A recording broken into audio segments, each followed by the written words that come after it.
everyone. Welcome back to High Talks, episode 2. We are so excited to be sitting down today with this amazing group of women. We are going to be talking about all things motherhood and cannabis. I'm super excited about this conversation. On the panel today is Katy Ibsen. She's the publisher of Sweet Jane magazine, and this conversation came about from my conversation with Katy, where she said, have you thought about talking about cannabis and motherhood? And as a non-mother myself, I hadn't, but I understand that there are so many different sides to the cannabis industry, and there's so many different people that are involved in it and smoking it, and we want to break the stigma around it, and one of those stigmas is motherhood and cannabis. So we have Katy Ibsen here. We have Dr. Lanail Plummer, who is the CEO and founder of Onyx Therapy Group, which is a Black mental health organization based out of DC. Shonitria Anthony, who is the founder of Blunt Blowin Mama podcast, and Tanya Osborne, who's the director of community engagement and digital production for WomenGrow. Hello, ladies. How are you? Good. Yeah. Hello. Hey. So where is everybody calling in from? Let's start with you, Tanya. Where are you calling in from today? I am in New York, actually Westchester County, but I am like less than a half a mile from the Bronx. So, and that's where I'm born and raised. So I'm still home. I'm Bronx adjacent. Okay. Okay. I used to live in Riverdale, 238 Broadway. That's where I went to college. Shout out Manhattan. Yes. Dr. Plummer, where are you coming in from? Well, with that language, I am DC adjacent. I am right outside of DC in Bowie, Maryland. And I am staying warm. Yes. Good. Katy, what about you? I'm calling in from Boulder, Colorado. We are Denver adjacent, right? And it's, I think, 12 degrees here today, maybe. So yeah, also trying to stay warm. Thank you for having us. Of course. And Shonitria, where are you calling in from? I am calling in from LA. I am located in West Hollywood. It is a sunny 72 degrees today here in January. And I actually used to live in New York for like almost 6 years, and I had to get out of there. So I'm living for the 70-degree January weather. And I'm happy to be here. Thank you for having me. I would love to be in 70-degree weather as well. But unfortunately, yeah, I'm stuck in New York too. So today we have so much to talk about. I know all of you have lots of topics that you want to hit and cover, but what I'd like to start off is just asking, when was your first introduction to cannabis, what that first experience was like, and what is now your preference? Is it flower? Is it edibles? Is it the little weed pens? Shonitria, why don't we start with you? So I smoked weed the first time when I was 18. I don't know if I was a senior in high school or a freshman in college. I can't quite recall. I didn't get high the first time I consumed, and that's pretty common because your first time consuming, you don't know what you're doing. It might not even be good quality weed, especially if this is more than 10 years ago. My friend was like, you probably won't get high, but we're gonna smoke again and you will get high. And I was like, okay, this is my best friend at the time. I'm like, okay, whatever you say. So we smoked weed a second time and I'm like, oh, this is actually not so bad. And I'm from Georgia, so, you know, very stigmatized, especially 10 years ago. It still is today. Hiding it, smoking weed in the car, in parking lots, like Walmart parking lot, in the mall parking lot, in our dorm room with like towels under the door, and like making the little filter with the empty toilet roll. So many memories. I feel like living that life really makes you appreciate where cannabis is today, because now, you know, I can use a vape pen, I can have an edible. I love tinctures. I love taking little soft gel capsules or tablet versions of cannabis. So things that look like everyday medicine, only cannabis form. I love a good CBD honey. I love infusing things myself. In addition, I love dabbing and smoking flower. Started smoking weed in Georgia with my homegirl when I was 18 and really just never stopped. Like through college, having kids, meeting my partner. I think one of the scarier parts was dating. Like, I hope this guy smokes weed too, because if not, like, oh, I really like you, Yes. but we're gonna and it's a great feeling. Like, my consumption has evolved over the years. I've learned more about the plant. I've learned more about the science behind the plant. I've learned about the endocannabinoid system, all these things that I didn't know when I started smoking 10 years ago. And I think that all of that language and that information has really been so beneficial to allowing me to truly see this as a plant and to utilize it in ways that's not just having fun, which is cool to smoke weed for fun. Like, that's fine if that's what you do, but it can be helpful for so many other things. And I'm so grateful for it. Okay, so we got 18 here. Tanya, what about you? I started around the same age. I'd already graduated high school. It was like college time. It was flower, my first experience. I did get incredibly high, and I promise you I didn't love it. And then and then I was like, but I don't know, I just kept going back, you know. I'm 53, so I have been consuming more of my life than I haven't been. So since 18, I've been a consumer. My consumption has evolved. I still consume flower. I consume, I guess, what you would call dog walkers, the little shorties. Yeah, the like mini packs almost. Right. I just heard them called dog walkers, which I think is horrible. And I do a lot of edibles. I actually started having really bad anxiety when I was young, like 13, 14. And thank goodness for cannabis for me, because that's really helped me. And then as an adult, I'm realizing like I'm going through menopause and the body aches that come with being an older person. So now edibles, I use topicals quite a bit, you know, a little knee pain, a little back pain. I use edibles to sleep in lieu of consumption, like in lieu of burning. So yeah, my consumption has definitely evolved as I have evolved. Okay, I love that. What about you, Dr. B? So I'm jealous. I'm like 18. Ooh, what a life. So my experience is a little bit different. I was in ROTC at Howard University, and then I joined the United States Army for 8 years, and we just weren't allowed to have any cannabis in our systems. The taboos related to that and the consequences related to that were so extreme that we could even be kicked out of the military. And so with the intersections of race and gender and sexuality, it was far too risky for me to engage in that because there was already additional spotlight on me. I can't remember exactly when I started, but I do know that when I got out of the Army, it was one of the things on my to-do list for sure. And then there was a period of where there was absolutely no consumption. And I think that really in my mid-30s, I know I look like I'm barely in my mid-30s now, so thank you very much.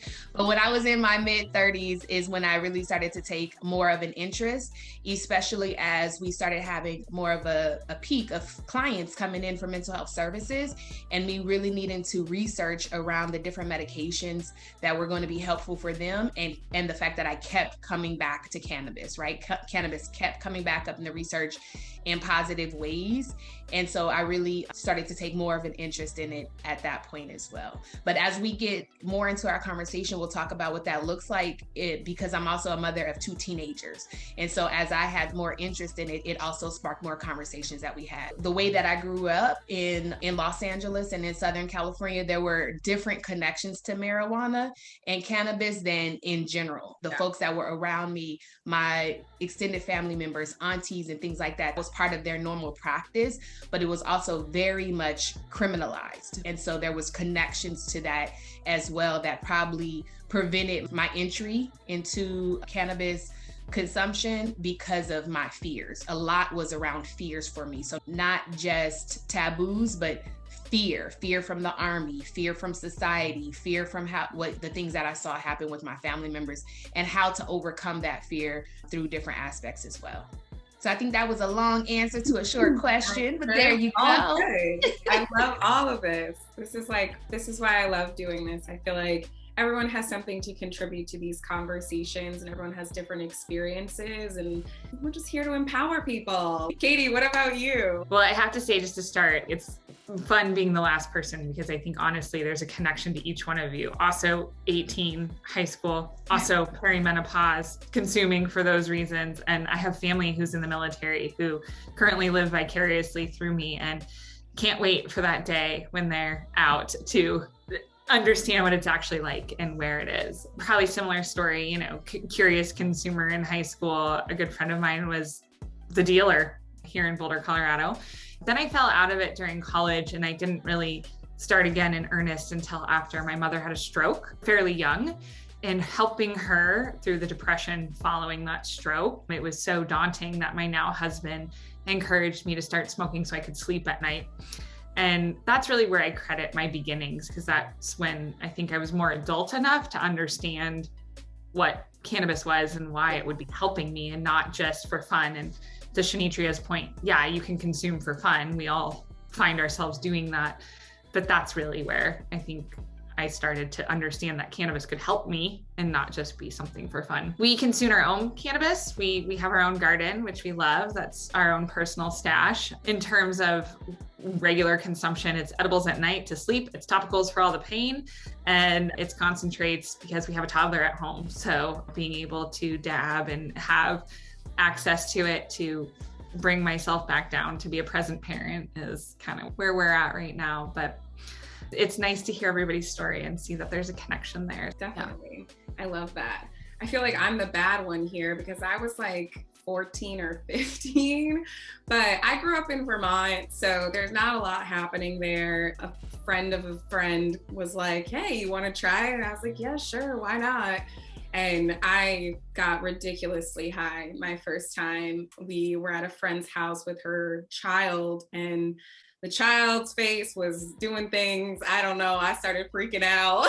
I was like, I don't know if this is for me. As I got older, I tried it more throughout like college. And then it wasn't until probably like maybe the last 5 or 6 years that I've really been using it on a consistent basis. Because like Shonitria is saying, I've learned more about it. I've learned more about the chemical side effects of it and the differences between the edibles and the tinctures and what they can do for your body, and just trying to live more of like a clean plant life, not trying to just swallow all these pills from the drugstore. This is something naturally from the earth, so we should just naturally consume it. So getting into the motherhood side of things, Katy, you started a publication that's all about parenthood and cannabis. So give us a little bit of a background on Sweet Jane and what exactly the ethos is behind it.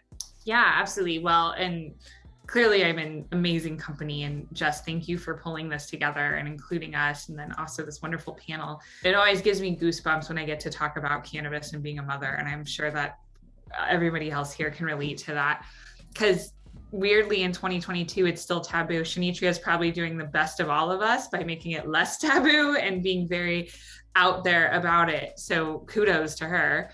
Sweet Jane actually started when I was pregnant. I had left my career in publishing, so publishing was in my wheelhouse, but I had a lot of back pain, and we were here in Colorado, and I was at a dispensary, and I looked at some topicals to help alleviate that back pain. And I remember asking a bud tender, you know, is this safe? Is this safe for my baby and all that kind of stuff? And she just looked at me with all seriousness and was like, well, there's a great study out of Jamaica that says it is. And I just thought, that's not enough. I mean, like it should be, but why am I living in a world where that doesn't feel like enough? And so I went home and just started researching, trying to understand. I was not consuming orally or smoking at that point in time. And I ultimately did not consume it all during my pregnancy. And I started when I was nursing. And that kind of led me to women deserve more information about this. So much of what we read about cannabis is anecdotal. And as a journalist, we really wanted to make sure that women found information that they feel like they could trust, that was vetted, that was fact checked, that had resources and sources that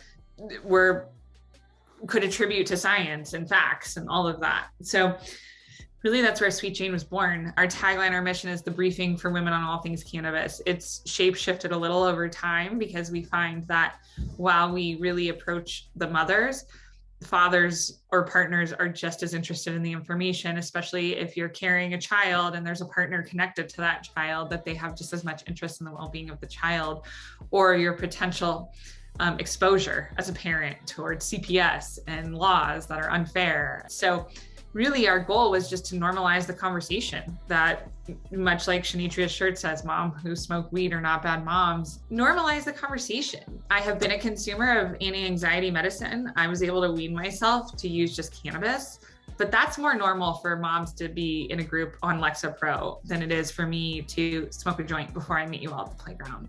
And that's where we really want to affect change, that we want to tell moms that whatever your choice is, we are not plants over pills. We are not plants over beer. We are not any of that. But we want you to know that there's an alternative that is purely natural, that we find just make parenting more enjoyable. Yeah. And that should not be a crime. Yeah. So that's really where Sweet Jane started. Amazing. It reminds me of, I don't know if you guys have watched this, Wine Country is like my favorite movie ever.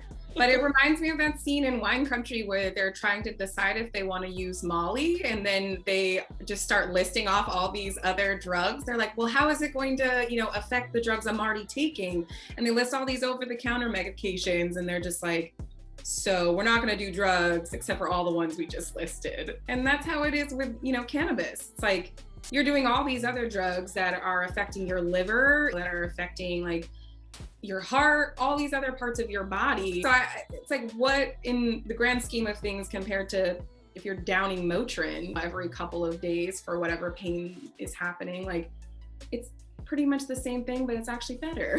There's been such normalization for all of these other addictive substances that exist, whether that be generalized painkillers or alcohol or any of that. Right. I had an interview with a glass creator, like at the beginning, Jane West, in the beginning of starting Sweet Jane. And she had a comment that just has always stuck with me, that Law and Order really ruined it for us, right? Like we're just constantly having to re-educate on a notion, fighting against the war on drugs, fighting against the racial injustices that are associated with cannabis and consuming and growing it, that it's going to be an uphill battle, but it's moms like us, it's women like you, Jess, who are doing the work to hopefully change that conversation. Yeah. Yay to us. So Shonitria, I feel like that kind of segues into what you're doing with Blunt Blowin Mama podcast. How did that kind of come about, and what is your goal there? Well, I started Blunt Blowin Mama, the Instagram page, and eventually the website in December 2017. When I was pregnant with my son, I had the idea that I should just do a podcast. I kept getting a bunch of emails and DMs on Instagram asking various questions about CPS. Should I smoke weed while I'm pregnant? Should I smoke weed while I'm breastfeeding? How do I talk to my parents about the fact that I'm smoking weed? My partner doesn't want me to smoke weed. And just getting all these questions, and it was daily. I still get these questions. But back then I got so many, and I was just like, I would try to answer them individually. I would try to send emails. And I was like, I think I should do a podcast where I'm addressing these topics. So I started the podcast in 2019. So it'll be 3 years old this year. I had the idea that this is going to be a podcast for women only. This is going to be a podcast for moms. If you're a parent, obviously you can listen to it, period, because you'll probably relate to a lot of the things. But I wanted to make sure that I was not only spotlighting moms who are smoking weed and doing amazing things, or who are just living their best lives and being great parents, and they also smoke weed, but I also wanted to highlight women in the industry who are doing amazing things, who are breaking down barriers, who left their corporate job because they got tired of getting shitted on at work every day and getting ignored in meetings and whatever happens in your corporate job, and they decide to take their skills and work in cannabis. And I just want women to know that cannabis is an option, whether you're a mom or not. So that's kind of where the podcast came about. And from the podcast, other things started to happen. I started having workshops. So I have workshop events where I talk about breastfeeding or pregnancy or talking to your kids about cannabis. I sell these shirts, like this merchandise, like the shirt that I'm wearing right now, just to continue to normalize the plant and spread the message that moms who smoke weed are not bad moms. I want people to say the word weed. I want people to read the word weed, because there's nothing wrong with calling it weed. Also, I know we like to say cannabis and it's super fancy, and it's the word, but I grew up calling it weed. And if you call it pot or whatever else, whatever makes you happy, then it's okay. Just let's talk about it. Everything about the Blunt Blowin Mama brand is just about normalizing conversations around weed and getting women to know that it's a wellness option for them. I love that. I feel like a lot of Your reasoning behind starting your podcast is the same reason that I started mine. You know, I wanted to make sure that there was just very specifically for women only podcasts. I didn't want to have men that were involved. I wanted it to be about women because I feel like we don't have enough spaces where we're able to talk about the work that we're doing. And myself being an entrepreneur, I know what that looks like to start from the bottom and break out on your own. And it's a lot of hard work. And sometimes you're like, what the fuck? Like, what am I doing? But having other women around that understand that struggle, that you can also help elevate, I think is just good karma. In general, I think we need to just learn to lift each other up a lot more. So I love that that's what you're doing as well. Definitely align there. It's so important that women, like, we have our own spaces, because I just knew like I wasn't gonna have men on this podcast unless it was like a couples episode, or unless it was like a same-sex couple, because your parents as well and your story should be shared. But a regular bro, like, you guys have the whole world. You're not getting on the podcast. Sorry. I'm not sorry. Also, back in 2017 when I started Blunt Blowin Mama, I was looking for women who smoked weed who looked like me. And I was like, where are all the Black girls at?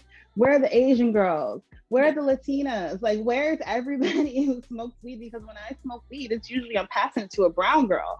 So I didn't see a lot of us back in 2017, early 2018. And it got to a point where I was like, I've got to stop waiting for somebody to emerge. I'll just do it. And hopefully more people will come to the forefront and emerge and be thought leaders and vocal about this. Not only am I a Black woman, I'm a Black mom. I have young kids, and I know I'm not alone.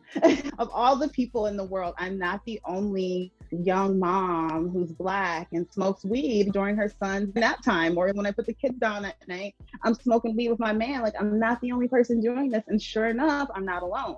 So that's really what it all comes down. Just letting women know, letting parents know you're not alone. You're not a bad parent for smoking weed. You're not unprofessional for smoking weed. You might have to hide it from your job, but don't let that shame, because the shame can really sit deep within you when you find yourself having to keep it a secret from everybody in your orbit. And I just wanted to help erase that and just normalize it. Just normalize weed. Yeah. Agreed. But I think also, like, the obvious answer to why you weren't seeing that is because when you do think about women of color, first of all, weed for whatever reason has always been thought of as like a man's drug. Like, men always smoke weed. Like, you had the Wailers, you had Snoop Dogg, you know, everyone associates weed for the most part as like a man's drug. So I think as like women and women of color, there's stigmas around that. So I, like, myself was so like, nope. No one knows I smoke weed. Like, can't tell my family, can't smoke with anyone, can't smoke around them, nothing.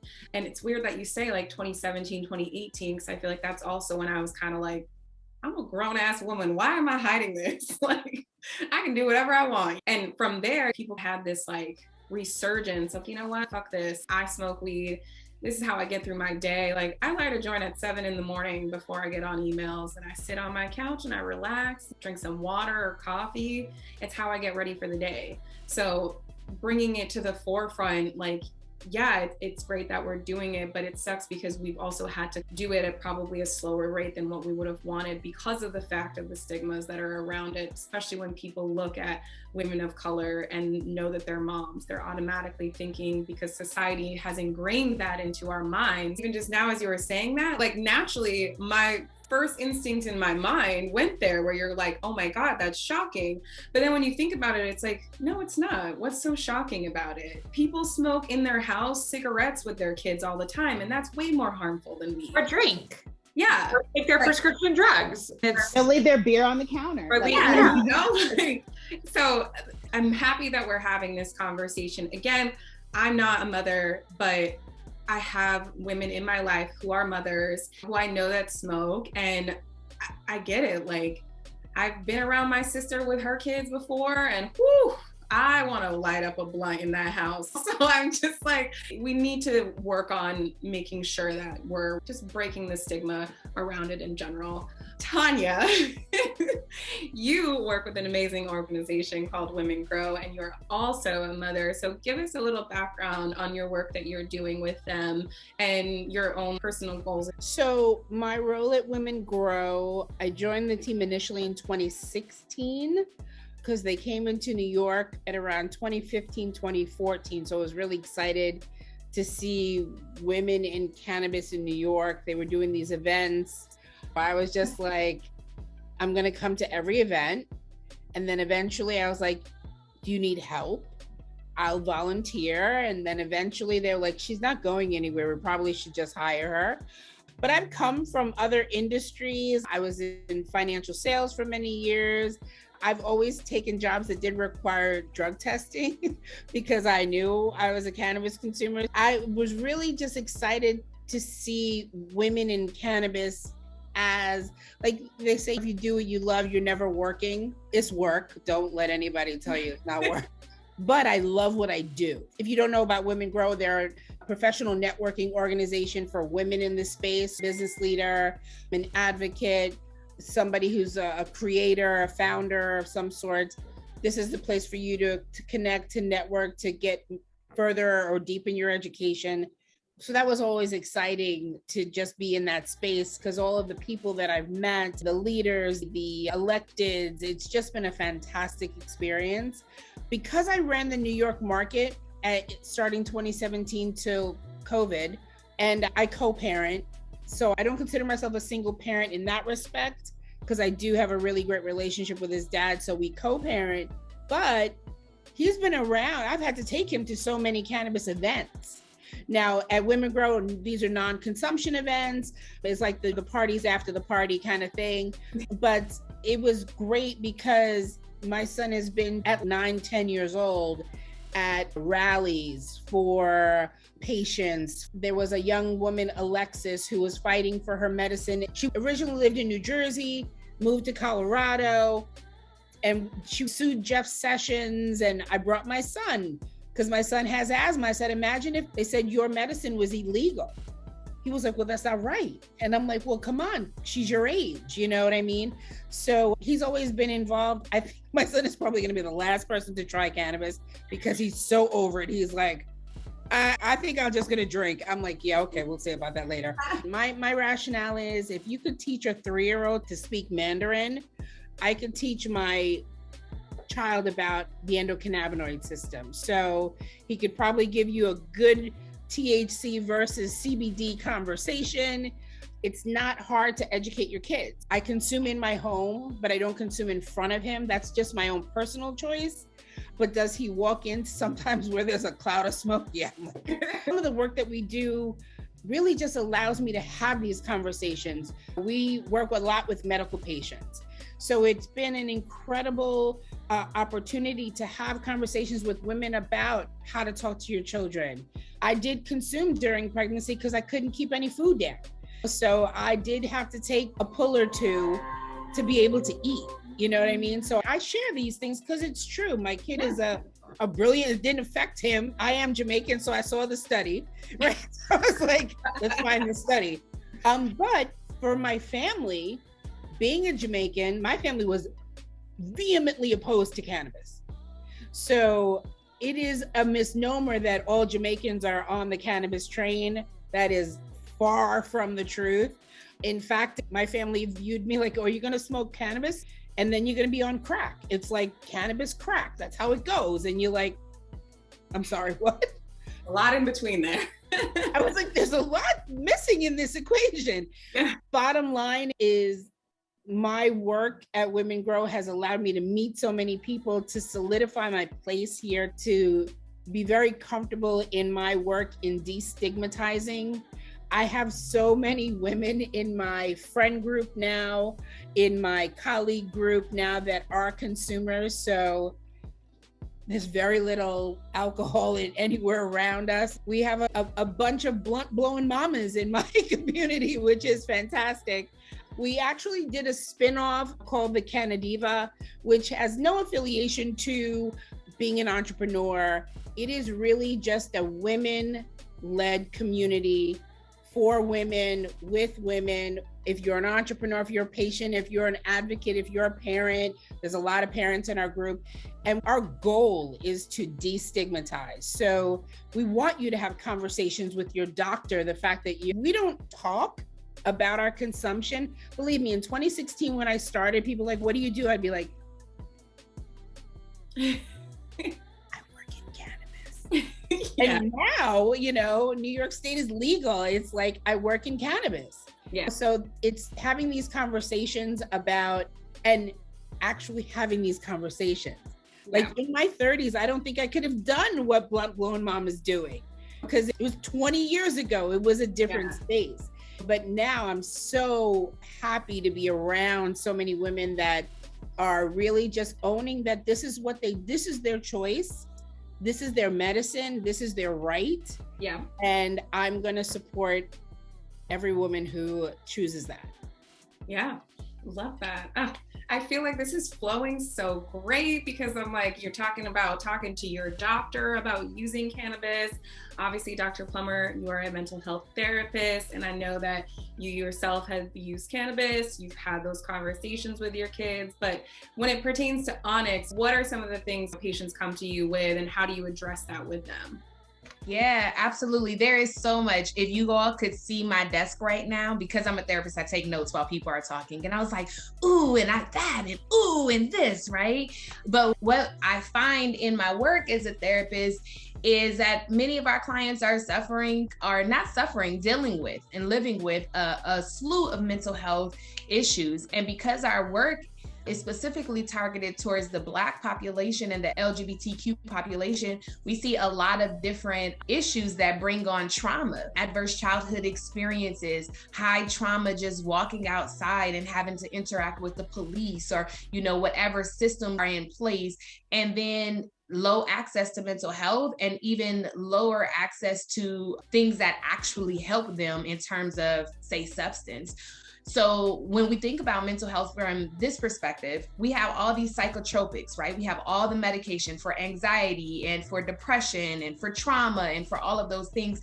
And people are not talking about all the side effects that are associated with those things too. So a person is taking a psychotropic and now they can't sleep. And because they can't sleep, they have insomnia. And because they have insomnia, they're hyperactive over in this way. And then they're, more angry over here, and then it's causing relationship issues over here. And so there's this ripple effect of these side effects. I hate those commercials where they're like, we'll allow you to do such and such, but it may stop your heart. Like, what the heck, right? Like, is it really worth it? Like, what are we talking about here? But we do the research around that, and it's like, oh, okay, this is actually what is probably going to help you the best. It's going to help you with your eating. It's going to help you with your sleeping. It's going to help you with that social anxiety. And then once I could get you calm, then we can really talk about what's really going on with you and start developing some additional protective factors and some coping mechanisms. One evening, I was really stressed, and I was probably a little bit more angry than appropriate. And my son, who was probably about 11 or 12 at the time, came down and said, "Hey, Mom, do you want me to make you a drink?" I was mortified. I was like, wait, I was kind of curious what he was planning to mix it with, but that's neither here nor there. But I was like, what?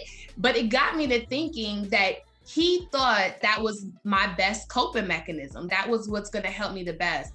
And when we start thinking about substance use, because a few people a second ago brought it up, when we start thinking about substance use and substance use disorder, it usually starts somewhere. It becomes a learned behavior from somewhere. And people often say that marijuana is a gateway drug, when in actuality, there's not a lot of substantial research that says that. That language started to emerge during the Reagan administration, when there became a war on drugs, and he was targeting very specific populations around criminology. And so subsequently, we have these communities that are consuming marijuana because that's the only access that they have to at psychotropics at the time. They're consuming the marijuana, it's allowing them to relax, but it's not regulated by the government. And so all of a sudden it's a crime. And then to make it even more a crime, they say that it's associated with crack, it's associated with heroin, it's associated with all of this stuff. And it's all of this propaganda that creates this fear. I started off talking about my own fears around it. And as I deconstruct socialization, I see how it came about. And so now here I am with these two beautiful teenagers, and we have these conversations all the time.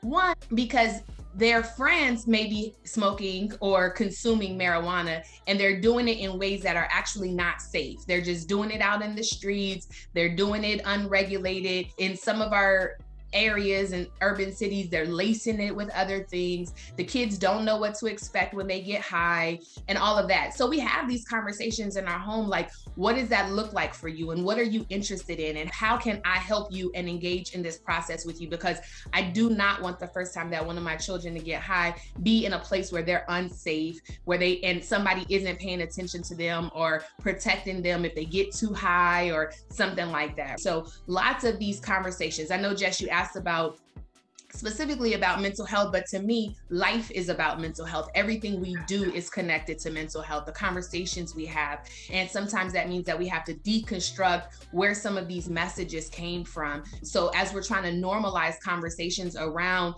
cannabis, we also have to talk about the fact that our government put millions of dollars in propaganda around cannabis, and we have grown up generation after generation with these taboos. And subsequently, we have people who are dying from cirrhosis of the liver because they'd rather drink alcohol than smoke marijuana because they think that the marijuana is worse for them than the alcohol. I remember being at university, right?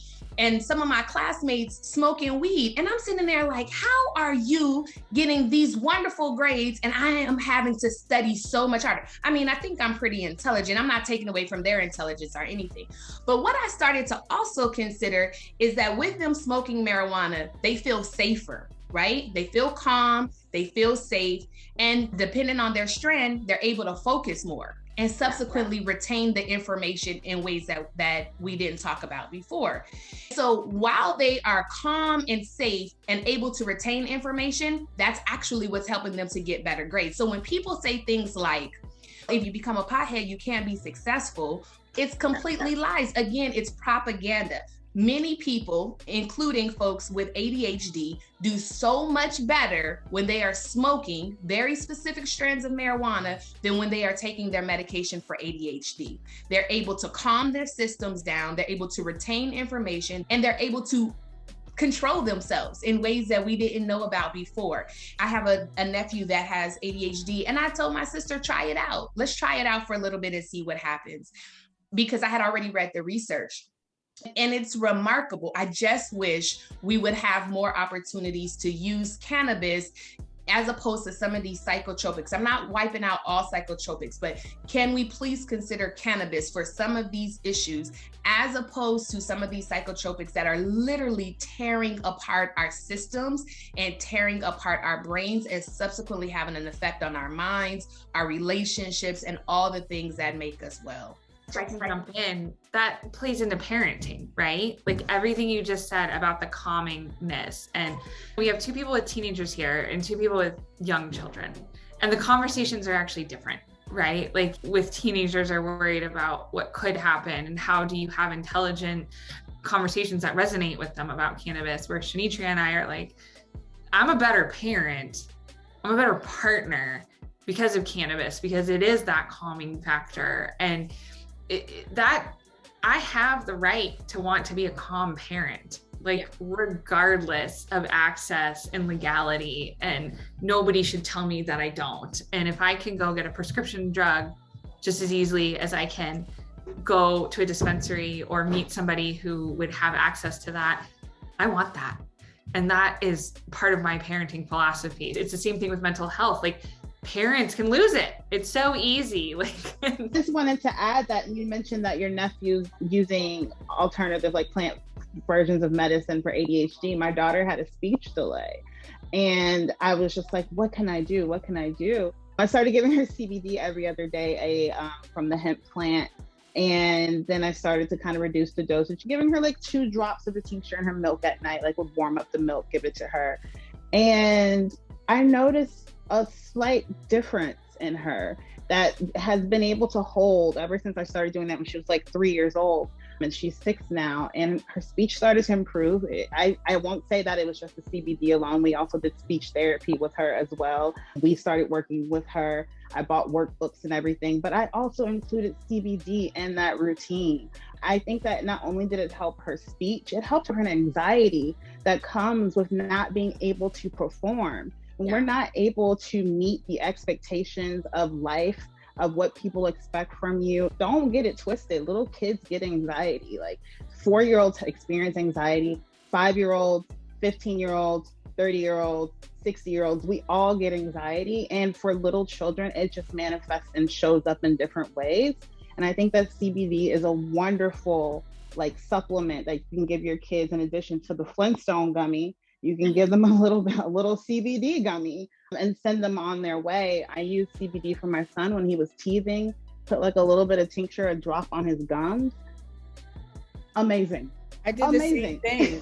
My son had scoliosis, like early. The curve ended up working itself out, but he actually had growing pains. Like you think it's a thing or an old TV show, it's a thing. You know what I mean? And I didn't know what to do. You don't want to see your kid in pain.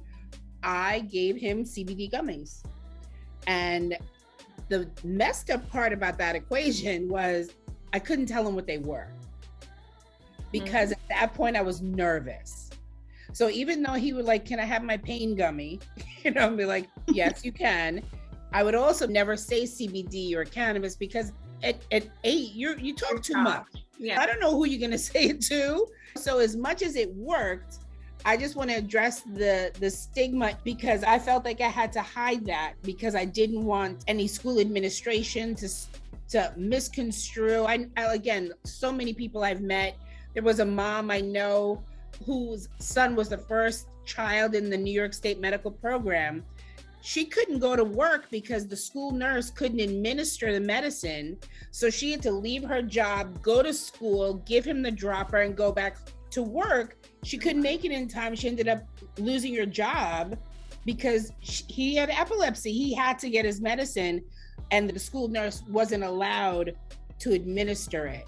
So as much as these are the things that we have to have the larger conversations about, because if the school's not on board, if your doctor's not on board, like the doctors would rather give you pain meds for an 8-year-old than say, try this gummy. So it works. So I co-sign with everybody that it works. But B, these are the larger conversations and parents as advocates for their children, in addition to owning the fact that we are consumers. I wouldn't know to find a CBD gummy for my son if I didn't have a network, a community. Yeah. Agreed. I think we've been talking a lot about advocacy for people, for our children and for the community and things like that. I think something else that brought us all here together was the fact that we're mothers. And our society puts so much pressure on women to be mothers. Like it's part of what you're supposed to do. So when somebody says, oh, I don't want to have children or I'm not a mom, we're like, oh, your time is going to come. It's fine. As if that's something that they want to do. And they may not want to do it. And they may not want to do it because they've already gotten hip to the game. Those of us who are moms, we might have gotten fooled. Let's be honest here, right? There's this idea of the cute little baby strollers and a mini me and ooh, isn't it so great? And they don't tell you, they being other moms, because we don't want to really traumatize people, how hard this shit really is. It is hard to raise a child. It is hard to protect them from certain things, but then expose them to other things. It's hard to address your own childhood experiences and maybe your own childhood trauma and break cycles while also creating new experiences for them. Like this is hard work, and it's not about getting up and making sure that your child ate breakfast today. It's not getting up and going to the parent-teacher conference. It's all the small moments that happen in between there. It's the nights when you wake up like, oh my gosh, what could happen? How do I manage this? And there's a strong association with motherhood and anxiety and motherhood and depression that people just don't talk about. Because with becoming a parent, you start to worry about things you can't control and you start to feel helpless around those things. And nobody talks about that. All we get is these cute little baby shower gifts. And nobody is passing around CBD gummies to the mom because she needs those. This idea of motherhood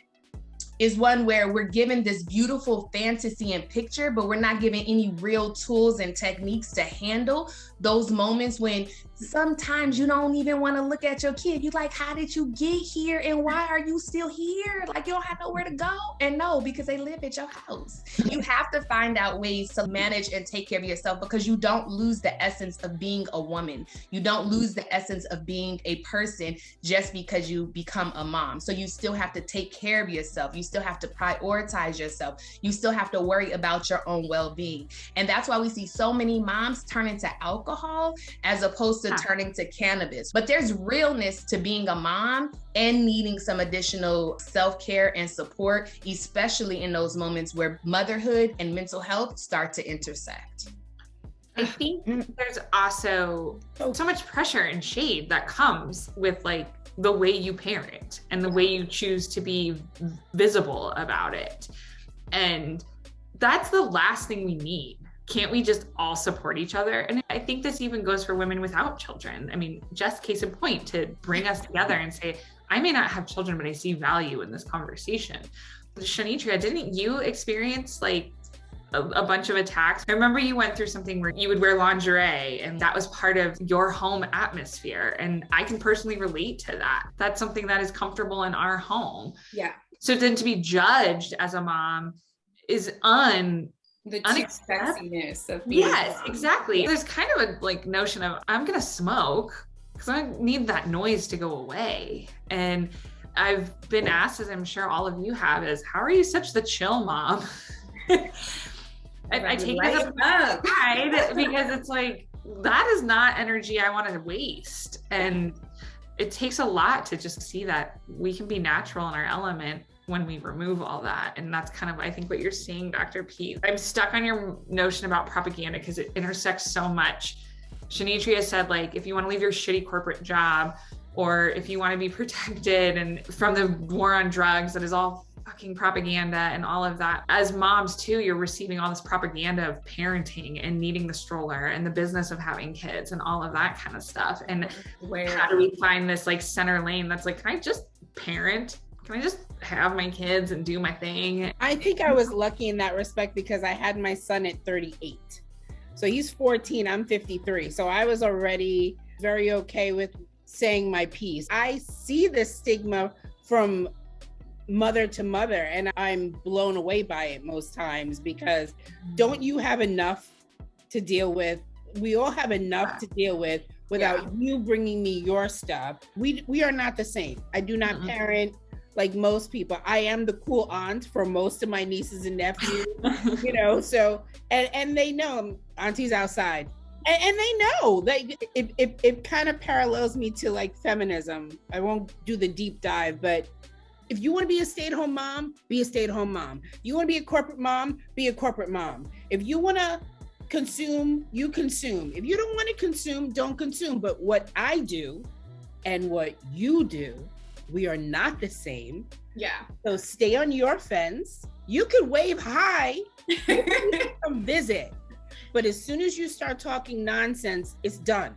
I implore every woman to just, if you don't understand why somebody does what they do, ask a question, don't bring a judgment. Yes. How does cannabis help you? Well, maybe you should try some CBD. That's a good start. I think these conversations, like this conversation, is just like, let people do, let people be. And then I don't even want to talk about the whole, I've known other women to call CPS on other folks because you don't like the way they parent. And it is crazy, but we have got to get to a point, the kid is great, you know, so it just let people be who they are. Yes, I love all of that. Well, Thank you, ladies. I feel like I just learned so much. Again, I don't know if I'm having kids, but if I do, that's okay. Girl, don't feel the pressure. Girl, don't feel the pressure. But I will feel comfortable in the space of being able to consume cannabis. I think that's super important. But again, Tanya, Dr. Plummer, Katy, Shonitria, thank you so much for being here. If you haven't already, follow us at High on Feminism. We're going to be starting to shoot season 2 in a couple of months. I'm super excited to have a bunch of new female entrepreneurs on the podcast, learn about them, cool products, all that good stuff. We're going to be doing an LA pop-up at the end of March. So Shonitria, we can offline and chat about that. And anyone else who's going to be in LA at the time, y'all should come by. If y'all want to just go around and give any handles that we can follow, websites, etc. Tanya, we'll start with you. Thanks again, by the way. This was great. Of course. You can find me at WomenGrow everywhere and at the Cannadiva everywhere. Amazing. Dr. Plummer. So grateful for being here. Thank you for welcoming me. I personally can be found on Instagram at Mahogany Sunshine. I took a little break, but I'm coming back strong. And Facebook as well, and LinkedIn. Just my name is good enough. And then if you want to know a little bit more about my perspectives on mental health, you can find me in some of your favorite publications like Time, Essence, Forbes, The Washingtonian. I happen to have a wonderful publicist. So if you want to get in touch with me, her name is Jess, and she is here today hosting for us and facilitating the conversation.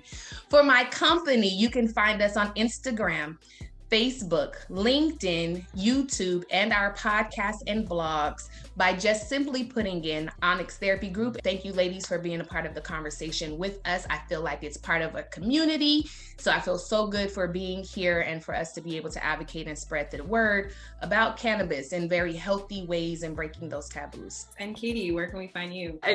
Kudos. This has been so wonderful, especially the company that we're keeping here. I thank you all so much for sharing, especially with the Sweet Jane. So you can find Sweet Jane at sweetjanemag.com, at Sweet Jane Mag, handles on Instagram, Twitter, Facebook. We're super excited to be returning to print this year. So our 3rd issue will come out in April, just before the holiday, and it will be a parenting themed issue. So don't be shocked if we call all of you for some sources on stories that we're working on. But again, thank you for making space, Jess, for all of us. It's really meaningful and important, and couldn't be more excited. Thanks. And Shonitria, take us out. Yeah, you can follow me on Instagram. I have a few different handles. If you want to follow my personal page, it's at Shonitria. If you want to stay in touch with Blunt Blowin Mama, then you can find Blunt Blowin Mama, and that's with no G. It's BLOWIN Mama, MAMA. You can find Blunt Blowin Mama on Facebook, Twitter, Instagram, or you can go to bluntblowinmama.com, check out the blog, listen to the podcast. It's streaming on Apple Podcasts, Google, Spotify, Stitcher. It was actually named one of the top cannabis podcasts you need in your life by Forbes in 2019. Nice. So you guys should definitely check it out. Like I said, it's no boys allowed on that podcast. Any girls, you're welcome to come. Boys, you can come too, but it's all about the girls. You can follow at BBM Clothing Line on Instagram. Check out my merch, like the shirt I'm wearing. Moms who smoke weed are not bad moms. I also have 2 other designs. Weed is my love language, which the ladies love. And first I smoke weed, then I do things, which is like my life motto. And if you go on my website, bluntblowinmama.com, you're also able to access workshops that I offer, because I know so many women and parents have questions about cannabis and breastfeeding, cannabis and pregnancy, or how to talk to your kids about it. I decided to create workshops around those topics. So you can get access to those by going to my website at bluntblowinmama.com. I got you. I want to make sure that you're always getting the answers to your questions, the support you need, that you're able to feel like a woman, you're able to feel like a parent, that you're able to feel like a person. Shoot me a DM, hit me an email. I always get back to you. Well, thank you again, ladies. I had such a great time speaking with all of you. I'm so happy that you wanted to take the time to sit here and let me lead this conversation. I'm really excited about everything we're doing with High on Feminism. I really want to work on how I relate to other women and how I can bring women up. So I truly appreciate you guys taking this time. Thank you. Thank you. Thank you. Thank you for having me. Yeah.